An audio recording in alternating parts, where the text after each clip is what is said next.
Toastmaster, ladies and gentlemen. My name is Elena, and I'm an addict.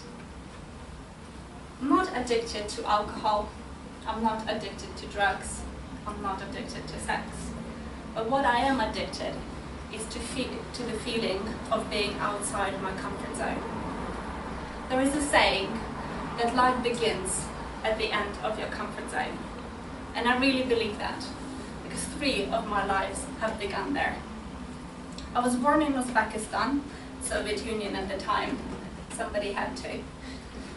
I was the first child, I was the first grandchild, and I was the first great-grandchild. So on the scale of being spoiled, I was somewhere between moderate and very. I got good grades, and I loved ballet with great passion. With an equally great passion, I hated piano. So for the first 8 years of my life, it was pretty normal.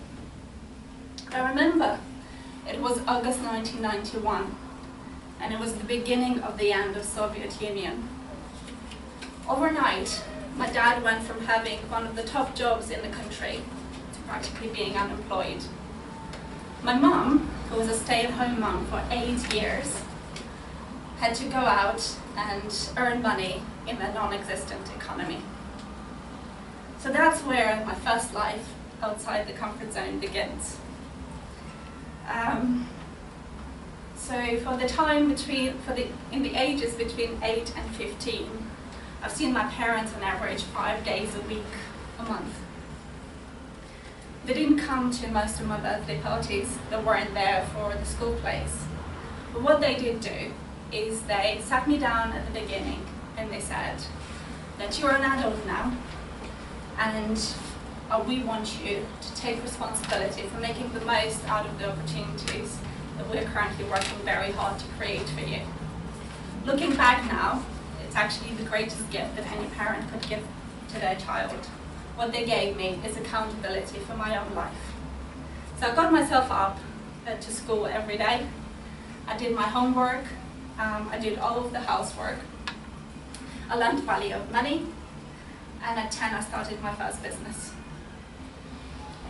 I faultlessly graduated school with 19 A's and 1 B, and I knew exactly which Backstreet Boys boy I was going to marry. And then one day, I woke up and I decided that I was going to move to the UK. And that is where the second life outside the comfort zone begins for me. I was 15, I was by myself. I was standing looking at the London's underground map, and I've never seen so many colours and so many dots, not even on the world map on my bedroom wall. I still wasn't used to this country. I wasn't used to the fact that I ate dry bread in the morning. I had to wash my face by trying to magically combine boiling hot water from one tap and the freezing cold water from another tap. And then I still could not hate my house on the street filled with identical Victorian houses. But it's the happiest that I've ever been in my life, because all those sacrifices that my parents have made to date meant that I now had every opportunity to take advantage of. So fast forward to life number 3 on the edge of the comfort zone. I'm now 30, and I've just been promoted. I am the youngest head of department at the UK's largest insurance company. And that's exactly what I've been working for since I moved to this country. But once the celebrations were over, the gifts and the champagne ran out, I realized how unhappy I was.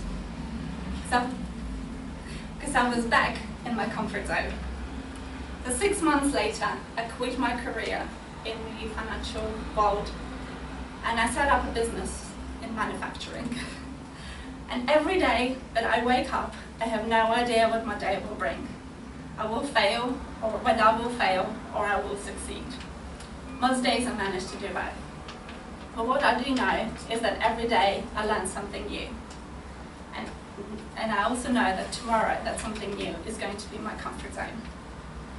So life begins at the end of the comfort zone, and I invite all of you to join me there.